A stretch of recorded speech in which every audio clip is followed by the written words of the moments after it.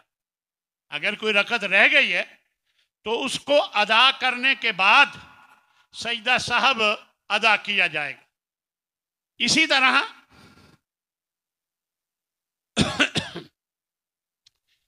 ایک مرتبہ نبی صلی اللہ علیہ وسلم سے 2 رکعت رہ گئیں اور آپ نے 2 رکعت کے بعد سلام پھیر دیا. ایک صحابی ذوالیدین کے نام سے پکارا جاتا تھا، وہ آپ کے پاس آیا اور کہنے لگا یا رسول اللہ، نماز مختصر ہو گئی ہے یا آپ بھول گئے؟ تو آپ نے فرمایا نہ مختصر ہوئی ہے نہ میں بھولا ہوں. لوگوں سے پوچھا، لوگوں نے کہا یہ صحیح کہہ رہا ہے کہ آپ نے 2 رکعت پڑھائی. آپ کھڑے ہوئے، یہاں آپ سن لیں، باتیں بھی ہوئیں، لیٹ بھی ہو گئے، دیر بھی کچھ وقت بھی گزر گیا.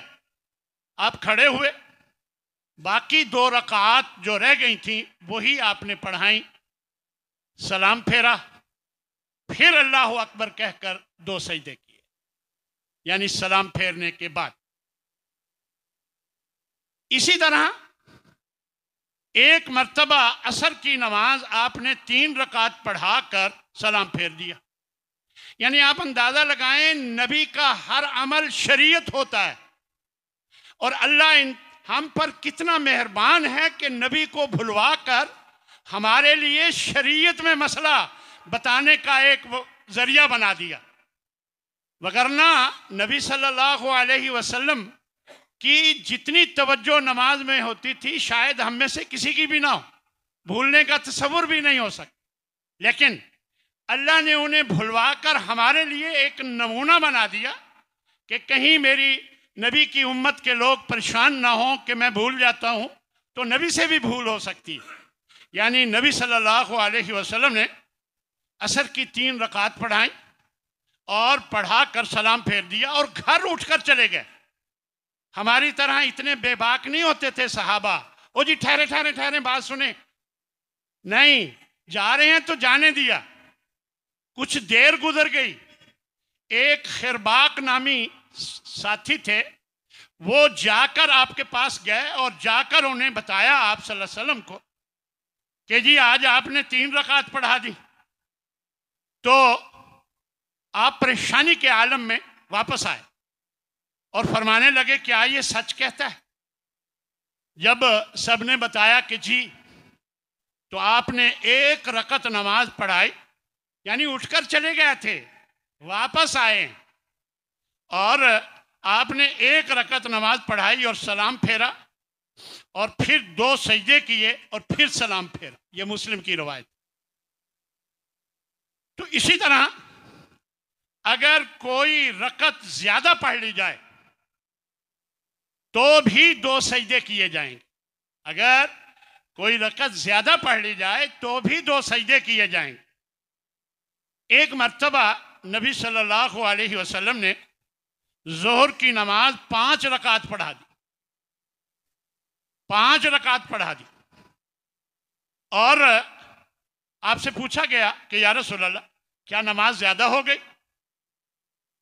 تو آپ نے فرمایا نہیں. تو آپ کو بتایا گیا کہ آج آپ نے 5 رکعت پڑھائی.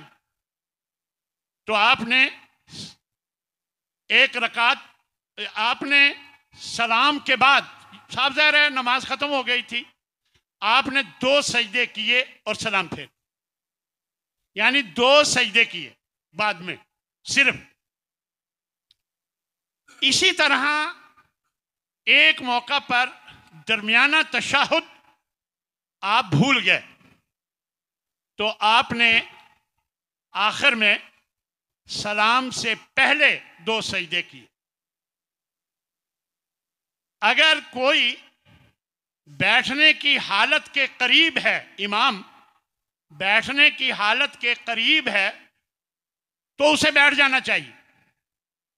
جب اسے خیال آیا کہ میں نے تو تشہد میں بیٹھنا تھا، ابھی اٹھنے ہی لگا تھا، تو وہ بیٹھنے کی حالت کے زیادہ قریب ہے تو اسے بیٹھ جانا چاہیے، تو سجدہ صاحب بھی نہیں ہے۔ لیکن اگر کھڑا ہو گیا اور اب بیٹھے گا نہیں، تو پھر پوری نماز کر کے سلام سے پہلے 2 سجدے کرے گا، یعنی کھڑا ہو گیا تو پھر نہیں بیٹھے گا، پوری نماز کر کے، تشہد رہ گیا تھا، پوری نماز کر کے 2 سجدے کر لے گا۔ اسی طرح اگر تعداد میں شک ہے تو پھر سجدہ صاحب کا کیا طریقہ ہے؟ اگر شک ہے کہ 3 پڑھی ہیں یا 4، تو شک کو چھوڑے، یقین کو بنیاد بنائے، یعنی 3 تو پکا ہے، 4تھی پہ شک ہے، تو شک کو چھوڑے، تو 3 کو بنیاد بنائے، اور پھر سلام پھیرنے سے پہلے 2 سجدے کر لے، یعنی اپنی نماز پوری کر کے سلام پھیرنے سے پہلے 2 سجدے کر۔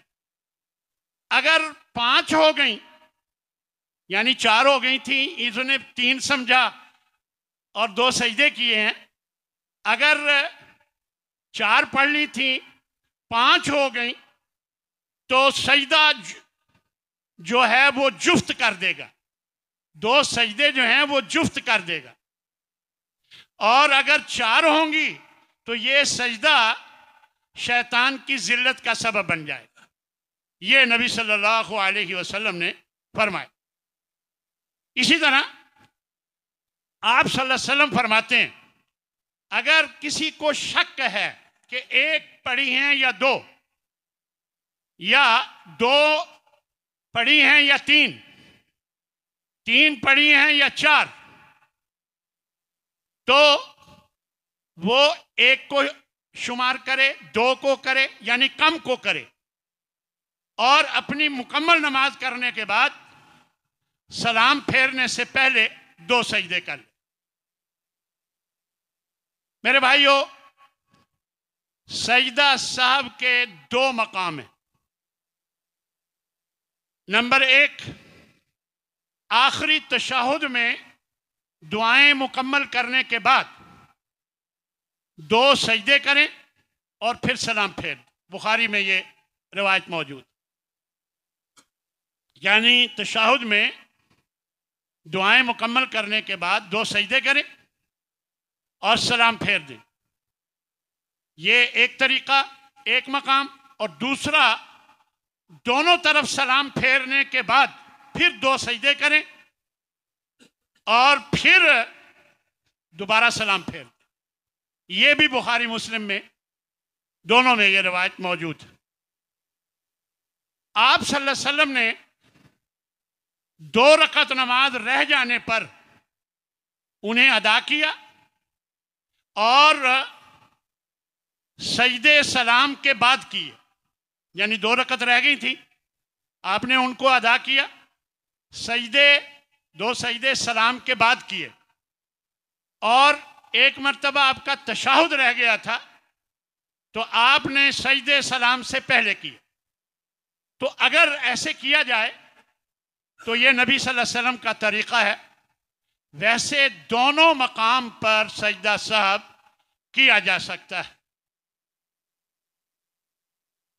ہمارے ہاں کچھ لوگ ایک طرف سلام پھیر کر، یعنی عبدہ و رسولہ تک پڑھ کر، ایک طرف سلام پھیر کر سجدہ صاحب کرنا اور پھر دوبارہ مکمل تشہد پڑھنا، ایسا کسی صحیح حدیث سے ثابت نہیں.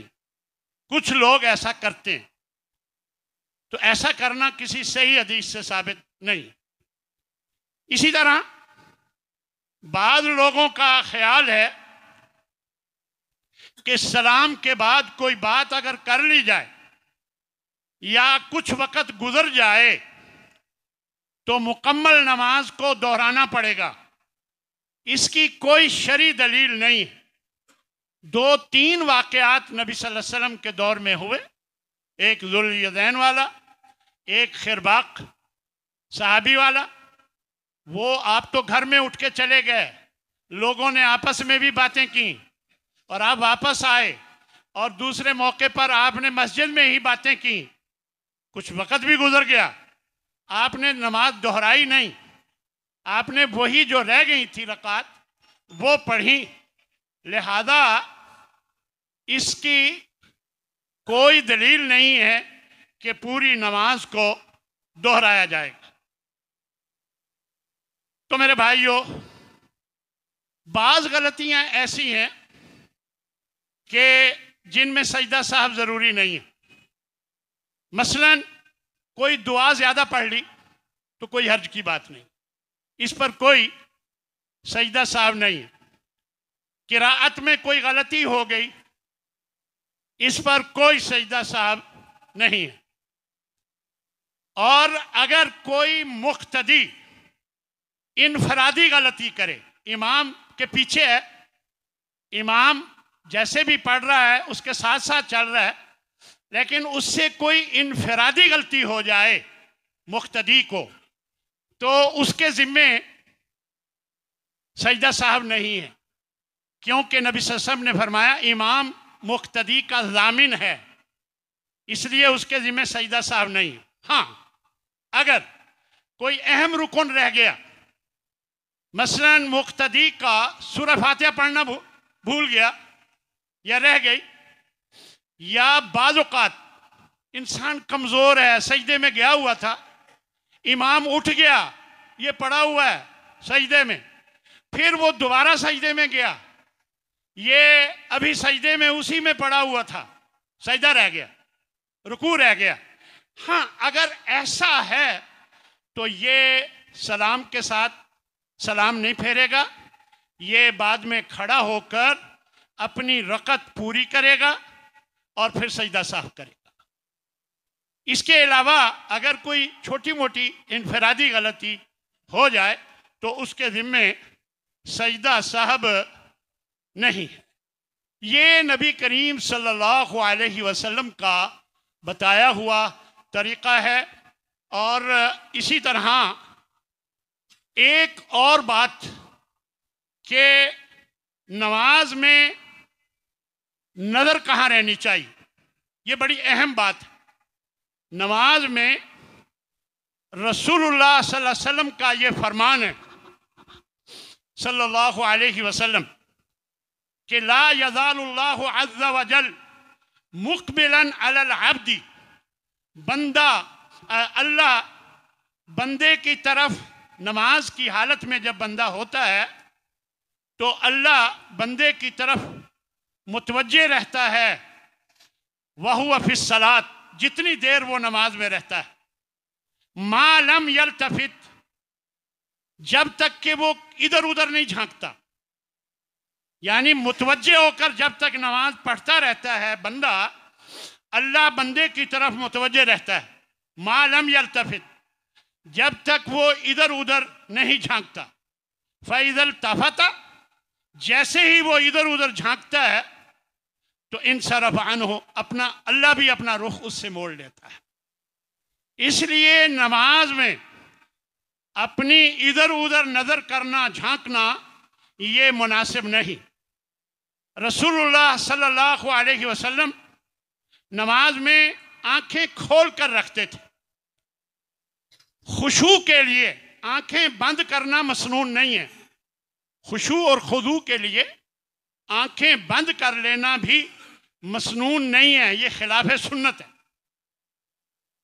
رسول اللہ صلی اللہ علیہ وسلم اذا صلی، جب بھی آپ نماز پڑھتے تھے